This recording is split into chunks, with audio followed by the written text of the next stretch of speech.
জীবনে মানসিকভাবে শক্ত হওয়াটা দরকার। আপনার ভেতরটা যতই নরম হোক না কেন, বাইরে বোঝাতে হবে আপনি একজন শক্ত মানুষ। শক্ত হতে না পারলে আপনাকে প্রতিনিয়ত ঠকতে হবে। নিজের ভেতর আত্মসম্মান বোধ, ইগো কিংবা মূল্যবোধ থাকা উচিত।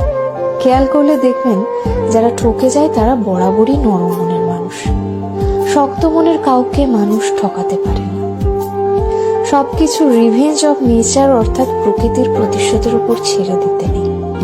কিছু বিষয়ে আপনার নিজেরও প্রতিশোধ নেওয়ার দরকার আছে। যে আপনাকে যতটুকু অবহেলা করে, কষ্ট দেয়, তাকেও সেই পরিমাণ অবহেলা কিংবা কষ্ট ফিরিয়ে দেওয়া উচিত। জীবনে ভালো থাকার জন্য হলেও একটু কঠোর হওয়া দরকার।